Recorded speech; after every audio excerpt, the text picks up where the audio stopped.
ஸ்ரீ ஸ்ரீ பரமஹம்ச யோகானந்தர் மனிதனின் நிரந்தர தேடல். இயேசுநாதர் மீண்டும் பிறப்பாரா? அநேகர் கிறிஸ்துவின் இரண்டாவது வருகையை பற்றி ஆரிடம் கூறுகின்றனர். உண்மையான கிறிஸ்து இனிமேல்தான் முதன்முறையாக வரவேண்டும் என மற்றவர்கள் எண்ணுகின்றனர். ஆனால் இயேசுநாதர் பூவுலகிற்கு வந்தார், மேலும் திரும்பி சென்று விட்டார். இவை உண்மைகளாகும். சிலர் கூறுவது போல் அவருடைய வாழ்க்கை ஒரு கட்டுக்கதையாக இருந்திருந்தால் இத்தனை நூற்றாண்டுகளாக அவருடைய தாக்கம் நிலைத்திருக்க முடியாது. அவர் சிலுவையில் அறையப்பட்டாலும் அவர் இறைவனுக்காக வாழ்ந்ததால் அவருடைய பணி உலகெங்கிலும் உள்ள மக்களால் அங்கீகரிக்கப்பட்டது. இதோ மேகங்களுடனே அவர் வருகிறார், கண்கள் யாவும் அவரை காணும். பைபிளில் உள்ள இந்த உரை பகுதியின் காரணமாக அநேக நேர்மையான மக்கள் அந்த சொற்களின் பொருளுக்கேற்ப கிறிஸ்து மேகங்களிலிருந்து இறங்கி நம்மிடம் வரப்போகிறார் என நம்புகின்றனர்.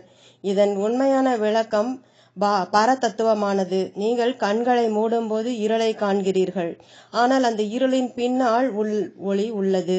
இந்த வேறுபாடு இவ்வுலகிற்கும் இறைவனின் ராஜ்யத்திற்கும் இடையே உள்ள வித்தியாசத்தை சுருக்கமாக சொல்கிறது. நான் கண்களை மூடி என் மனோசக்தியை ஒருமுகப்படுத்தும் போது அந்த ஒளியில் கிறிஸ்துவை காண்கிறேன். அத்துடன் ஆன்மீக கண்ணுக்குள் ஊடுருவ முடியும். ஒவ்வொரு பக்தனும் அவரை காண்பான். அந்த உள் ஒளியில் இவ்வுலகில் நான் இன்னொருவரை எங்ஙனம் காண்கிறேனோ அவ்வளவு தெளிவாக இயேசுவை காண்கிறேன். அந்த ஒளியில் காணப்படும் ஒவ்வொன்றும் மிக நுட்பமானவை. நீங்கள் மெய் ஆர்வத்துடன் இருந்து மேலும் நீங்கள் ஆன்மீகமாக வளர்ச்சி அடைந்திருந்தால் மகான்களின் அற்புதமான தெய்வீக காட்சிகள் தோன்றும். ஒரு சில நிமிடங்கள் மட்டுமே தியானித்து பின்பு வேறு ஏதோ ஒன்றில் ஒருமுகப்படுபவர்களுக்கு இத்தகைய அனுபவங்கள் கொடுக்கப்படுவதில்லை. நீங்கள் உண்மையிலேயே இறைவனே வேண்டும் என்று எண்ணினால், மேலும் எல்லாவற்றிற்கும் மேலாக அவனை நேசித்தால், அவனுக்கான உங்கள் தேடுதலில் விடாப்பிடியாக இருப்பதற்காக மனமுவந்து நீங்கள் உறக்கத்தை இழந்தால், அப்பொழுது நீங்கள் தெய்வீக காட்சிகளை காண தொடங்குகிறீர்கள். அவைகள் மன பிரமைகள் அல்ல, உண்மையான தெய்வீக காட்சிகள், மெய்மையின் வெளி தோற்றங்கள் ஆகும். தெய்வீக நீதியும் மறுபிறவியின் விதிமுறையும். மறுபிறவியின் விதிமுறையை நீங்கள் நம்பலாம் அல்லது நம்பாமலோ இருக்கலாம். ஆனால் இந்த பிறவியே மனிதர்களாக இருப்பதன் ஆரம்பமும் முடிவும் ஆனால் வாழ்விலுள்ள ஏற்ற தாழ்வுகளை தெய்வீக நீதியுடன் ஒத்துப்போக செய்ய முடியாது. ஒரு மனிதன் செல்வம் உள்ள குடும்பத்தில் பிறந்திருக்கும் அதே சமயம் இன்னொரு குழந்தை வறுமையில் வாடும் வீட்டை அடைந்து பட்டினியால் இறப்பதற்கு மட்டும் ஏன் பிறக்கிறது? 100 வருடங்கள் வாழ்வதற்காகிய நல்ல ஆரோக்கியமுடையவராக ஒருவரும் மற்றொருவர் எப்போதும் நோயாளியாகவும் ஏன் உள்ளனர்? கடும் குளிருள்ள வடதுருவ பிரதேசத்தில் எஸ்கிமோக்களும் ஏனையோர் வாழ்வதற்கான போராட்டம் எளிதாக இருக்கும் நடுத்தரமான சீதோஷ்ண நிலையுள்ள இடங்களிலும் ஏன் பிறக்கின்றனர்? சில குழந்தைகள் குருடாகவோ அல்லது இறந்தோ ஏன் பிறக்கின்றனர்? ஏன் ஏன் ஏன் ஏன்? நீங்கள் இறைவனாக இருந்தால் இவ்வகையான நியாயமற்ற செயல்களை செய்வீர்களா? வேண்டுமென்றே குறைபாடுள்ள சரீரங்களுடனோ அல்லது மூளைகளுடனோ மனிதர்களை மனப்போன போக்கில் படைக்கும் ஒரு கடவுளால் வாழ்க்கை முன்பே தீர்மானிக்கப்பட்டால் சாத்திரங்களை படிப்பதிலும் அதன்படி நடப்பதிலும் என்ன பயன்? காரண காரிய விதிமுறைப்படி ஒவ்வொரு செயலும் அதற்கேற்ற வகையான எதிர்விளைவை உருவாக்குகின்றது. ஆகவே தற்சமயம் நமக்கு என்ன நடைபெறுகின்றதோ அது நாம் முன்பு செய்த ஏதோ ஒன்றின் விளைவாகவே இருக்க வேண்டும். தற்போதுள்ள சூழ்நிலைகளை விளக்குவதற்கு இப்பிறவியில் ஒன்றும் இல்லையானால் அதற்கான காரணம் முந்தையதோர் காலத்தில், அதாவது முந்தைய மானுட வாழ்க்கையில் தொடங்கி வைக்கப்பட்டிருக்க வேண்டும் என்பதை தவிர்க்க முடியாத முடிவாகும். உங்களுடைய மிக வலிமையான எதிர்மறை மனநிலைகளுக்கும் குண சுபாவங்களும் இப்பிறவியில் ஆரம்பிக்கவில்லை. அவை வெகு காலத்திற்கு முன்பாகவே உங்கள் உணர்வு நிலையில் நிறுவப்பட்டன. இவ்வாறாக எப்படி சில மனிதர்கள் ஆரம்ப குழந்தை பருவத்திலிருந்தே குறிப்பிட்ட நிச்சயமான திறமைகள் அல்லது குறைகள் மேலும் இத்தியாதிகளை காட்டுகின்றனர் என்பதை நாம் புரிந்து கொள்ளலாம். புவியில் இயேசுவின் குறைகளற்ற வாழ்க்கையானது அவர் அநேக முற்பிறவிகளில் சுய ஆளுமையை வளர்த்து வந்ததின் விளைவே என்பதை நாம் புரிந்து கொள்ளலாம். கிறிஸ்து என்ற அவரது அற்புத வாழ்க்கையானது பல முற்பிறவிகளில் பெற்ற ஆன்மீக பயிற்சியின் விளைவாகும். அவர் முற்பிறவிகளில் ஒரு சாதாரண மனிதனாக சரீரத்தின் சபலங்களை போராடி வெற்றி பெற்றதனால்தான் ஓர் அவதாரமாக தெய்வ பிறவியாக மாறினார். அவரது முன்மாதிரி ஏனைய மனித இனத்திற்கு நிச்சயமான நம்பிக்கை தருகிறது. இல்லை என்றால் நமக்கு என்ன வாய்ப்பு இருக்கிறது? இறைவன் நமக்கு போதிக்க தேவதூதர்களை அனுப்பியிருந்தால் நான் கூறுவேன், இறைவா, என்னை ஏன் ஒரு தேவதூதனாக நீ படைக்கவில்லை? நான் எவ்வாறு குறைகளற்று படைக்கப்பட்டவர்களை நீ எனக்கு கொடுத்துள்ள சோதனைகள் மற்றும் சபலங்களின் எந்த அனுபவம் பெற்றிராதவர்களை பின்பற்ற முடியும்? நாம் இலட்சியமாக கொள்வதற்கு அடிப்படையில் நம்மை போன்றுள்ளவர்கள் நமக்கு தேவை. இயேசு சபலங்களை சந்திக்க வேண்டியிருந்தது. சாத்தானே, என் பின்னால் போ என்று அவர் கூறினார். அதனால் அவர் வெற்றி பெற்றார். அவருக்கு சபலம் என்பதே தெரியாமல் இருந்திருந்தால், சாத்தானே, என் பின்னால் போ என அவர் கூறியது ஒரு நாடக நடிப்பாக இருந்திருக்கும். மேலும் அது எவ்வாறு நம்மை ஊக்குவிக்கும்? அவரது முற்பிறவிகளில் அவர் ஏற்கனவே சரீரத்தை வென்றிருந்தாலும், இயேசு என்ற அவரது பிறவியில் மீண்டும் அவர் தன் பலவீனங்களை மனித இனத்திற்கு தனது திறமையினால் ஆன்மீக ரீதியாக எவ்வளவு சிறப்பாக வளர்ச்சி பெற்றிருந்தார் என காட்டுவதற்கும் தனது முன் மாதிரியால் எல்லா மனிதர்களுக்கும் நம்பிக்கையூட்டுவதற்கும் உணர வேண்டி இருந்தது. இயேசு தனது முற்பிறவியில் எலிசியஸாக இருந்தார். எலிசா என்ற தனது முற்பிறவியில் இயேசு பெருமளவிலான தன் பூரணத்துவத்தை அடைந்திருந்தார். அவர் ஒரு முந்தைய பிறவியில் எலிசியஸாக இருந்தார் என்பதும் இயேசுவின் குருவாகிய யோவான் ஸ்நானன், ஜான் த பாப்டிஸ்ட், இலியாஸ் ஆக தனது முற்பிறவியில் இருந்தார் என்பதும் எனக்கு திண்ணமாக தெரியும்.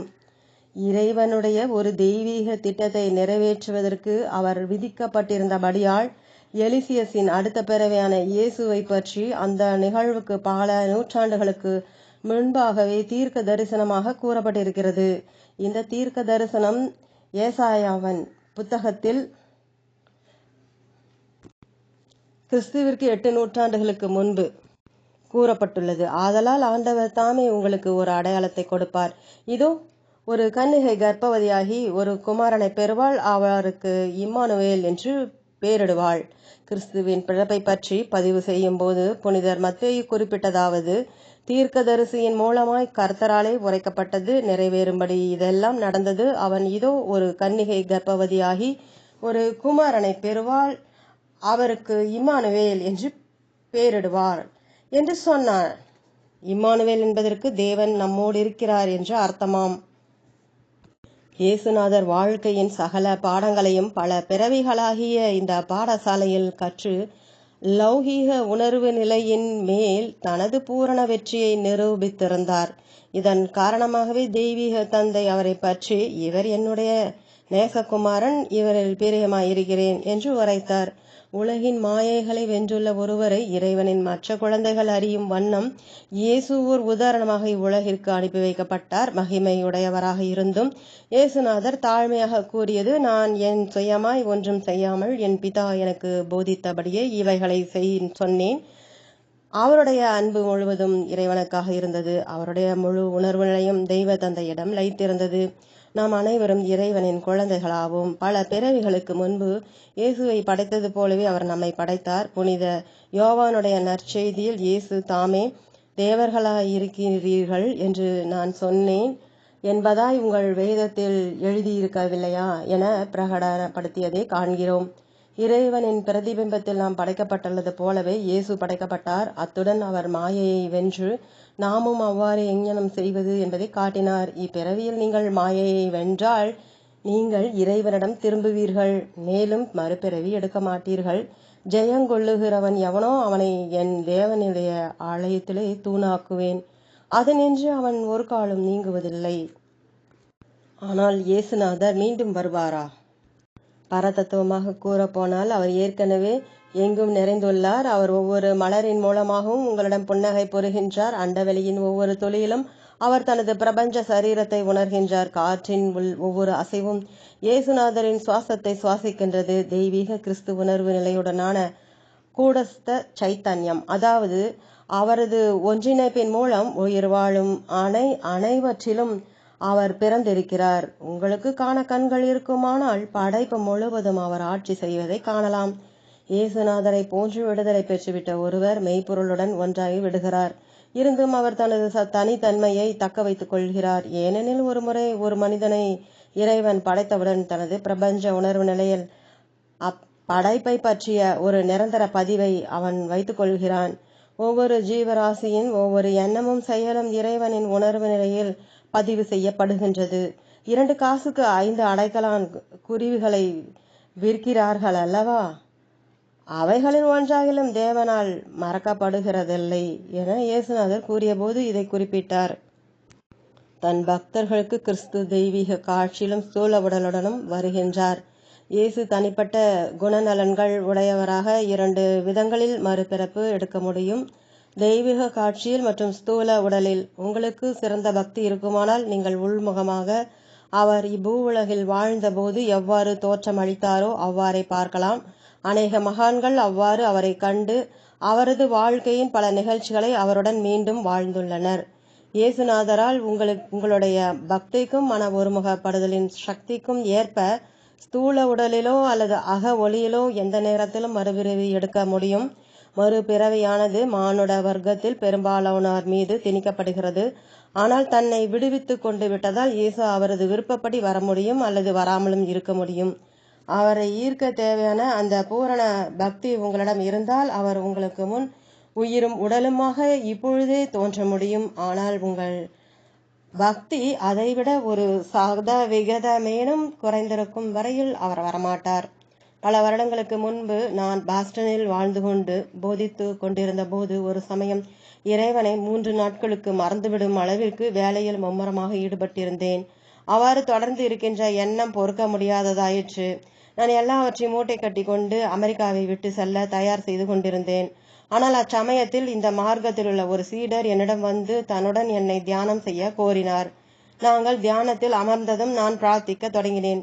இறைவா, இங்கே அமெரிக்காவில் உன் பணியை நான் நேசிக்கிறேன். ஆனால் அந்த பணியை விட மேலாக உன்னை நேசிக்கிறேன். மேலும் உன்னை இந்த நாட்டில் நான் மறந்துவிடப் போகிறேன் என்றால் நான் புறப்பட்டு விடுவேன். இறைவனின் குரலை அகமுகமாக கேட்டேன். உனக்கு என்ன வேண்டும்?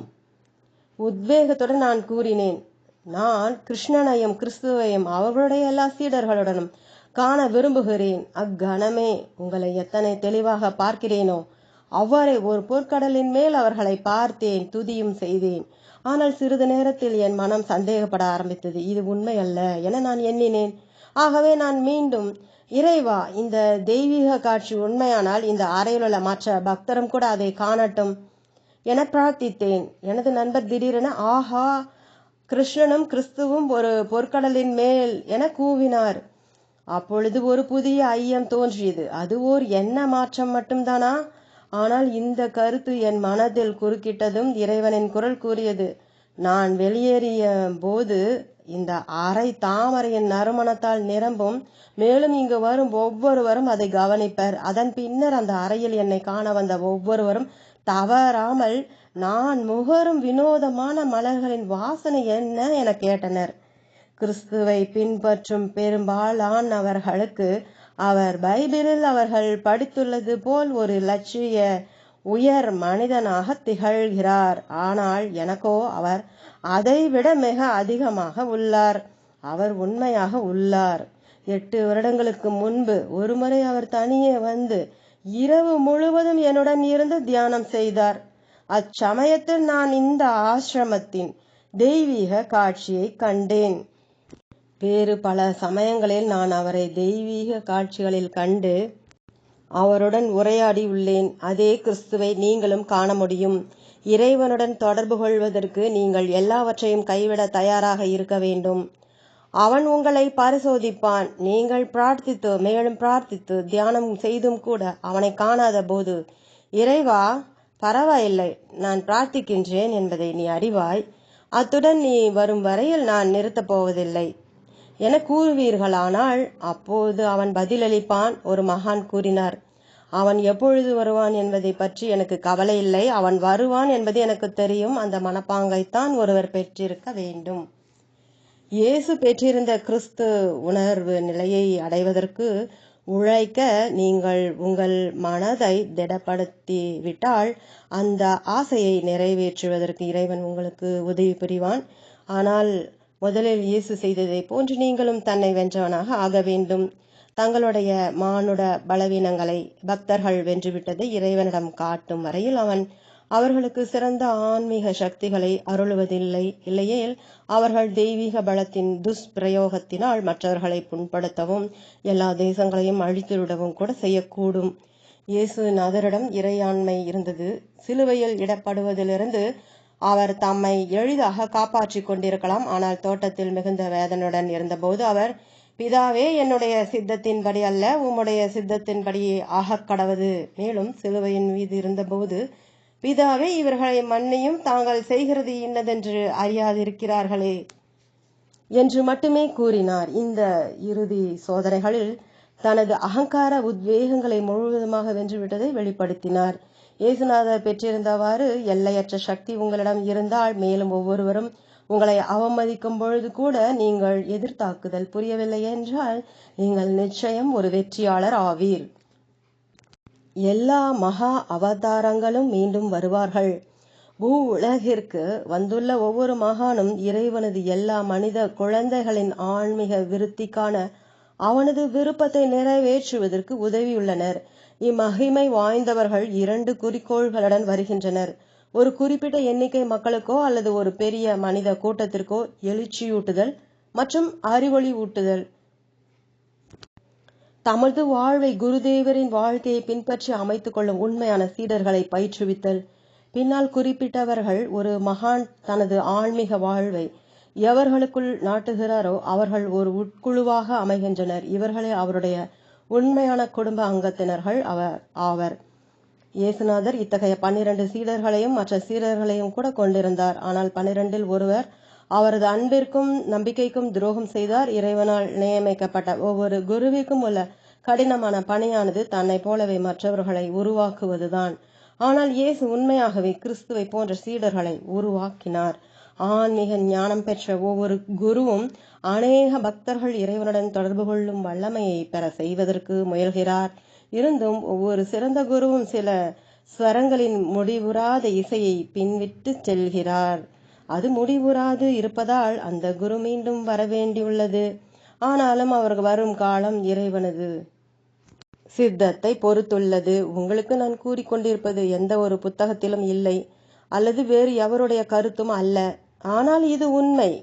இயேசுநாதர் அடிக்கடி மற்றவர்களை குணப்படுத்தினார். ஆனால் அவர்கள் அதை எப்பொழுதும் போற்றவில்லை. அவர்களுடைய தேக குறைபாடுகளை குணப்படுத்துவதில் அவர் சோர்வுற்றார். மக்கள் இறைவனை தெரிந்து கொள்ள வேண்டுமென அவர் விரும்பினார். அவர்களுடைய மேலான நன்மையை மட்டுமே அவர் விரும்பினார். ஆனால் அவர்கள் அவரை சிலுவையிலிட்டனர். ஆகவே அவர்களுடைய ஆன்மீக விருத்திக்கான அவருடைய எல்லா விருப்பமும் நிறைவேற்றப்படவில்லை. இதனாலேயே அவர் மீண்டும் வரவேண்டியுள்ளது. அவரை போன்ற மகான்கள் இன்னும் அதிக ஆன்மாக்களை இறைவனிடம் கொண்டு செல்ல இப்பூ உலகிற்கு திரும்பி வருகின்றனர். தங்களுடைய சொந்த பூரணத்துவத்தை அவர்கள் அடைந்து விட்டிருந்தாலும் மற்றவர்களுடைய மகிழ்ச்சி மற்றும் பூரணத்துவத்திற்கான அவர்களுடைய ஆசை நிறைவேற்றப்படவில்லை. இழந்துவிட்ட தமது சகோதரர்களை இறைவனிடம் திரும்ப கொண்டு செல்ல அவர்கள் விரும்புகின்றனர். நீங்கள் இயேசுநாதரை பிரார்த்திக்கும் போது அவர் உங்கள் பிரார்த்தனையை உணர்கின்றார். இயேசுநாதரை போன்ற விடுதலை பெற்ற ஆன்மாக்கள் தமது பக்தர்களின் அழைப்புகளை அறிந்திருக்கின்றனர். உங்களுடைய உணர்வுகளின் அதிர்வுகளை அவர்கள் ஏற்றுக்கொள்கிறார்கள் என்பது உங்களுக்கு தெரியாமல் இருக்கலாம். ஆனால் அவர்கள் ஏற்கனவே செய்கிறார்கள். மேலும் உங்களுடைய அன்பு நிறைந்த அழைப்பு வெகு தீவிரமாக இருந்தால் அம்மகான்கள் உங்களிடம் வருகின்றனர். இறை ஞானம் பெற்றுவிட்ட ஒவ்வொரு மகானும் தனக்கு இறப்பில்லை என்பதை தெரிந்துள்ளதால் உலகம் முழுவதையும் மீட்பதே அவர்களுடைய ஆசையாகும். அவர் அந்த நித்திய ஆனந்தத்தில் வாழ்கிறார். இருந்தும் இப்படிப்பட்ட மகான்கள் உலகின் துன்பத்தை அறிவர். தெய்வீக தந்தையிடம் அவர்கள் கூறுகின்றனர், மக்கள் ஒவ்வொருவரையும் மாய்த்து கொண்டும் பல்வேறு வகைகளில் துன்புற்று கொண்டும் இருக்கிறார்கள். இவ்வாறு ஏன் இருக்க வேண்டும்? அதற்கு இறைவன் கூறுகிறான், அவர்களுக்கு உதவுவதற்காக உங்களை நான் அங்கே எப்பொழுதாவது திரும்பவும் அனுப்புவேன். இறைவனால் நியமிக்கப்பட்டுள்ள மனிதகுல இரட்சகர்கள் இவ்வுலகிற்கு மீண்டும் வரவேண்டியுள்ளனர். ஆனால் அவர்கள் எப்பொழுது வருவார்கள் என ஒருவராலும் கூற முடியாது. இங்ஙனமாக கிறிஸ்துவின் 2ஆம் வருகையை அநேக மக்கள் நம்புகின்றனர். ஆனால் அது எப்பொழுது நடக்கும் என்பது இறை சித்தத்தை பொறுத்ததாகும். தெய்வீக தந்தையின் அனுமதியுடன் மட்டுமே மகான்கள் வருகின்றனர். சில விஷயங்களில் அதற்கான காலம் நிர்ணயிக்கப்பட்டதும் தீர்க்கதரிசிகள் அதை பற்றி கூறுகின்றனர். ஆனால் மற்ற அவதாரங்கள் முன்கூட்டிய அறிவிப்பு இல்லாமல் வருகின்றனர். எல்லாம் ஒன்றுதான், அவர்கள் வருகின்றனர். நானும் கூட மீண்டும் மீண்டும் வர விரும்புகிறேன். நான் என் படகை செலுத்த விரும்புகிறேன் அநேக முறைகள். மரணத்திற்கு பின் உள்ள ஆழ்கடலை தாண்டி பின் வானுலக வீட்டிலிருந்து இவ்வூலகை கரைகளுக்கு திரும்ப வேண்டும் என பின்னால் விடப்பட்டு காத்து கிடப்போரை, தாகத்தினால் தவிப்போரை என் படகின் பாரமாக ஏற்றி பல்வண்ண ஆனந்த ஒளிவெல்ல பொய்கையின் ஊடே அவர்களை சுமந்து செல்ல விரும்புகிறேன்.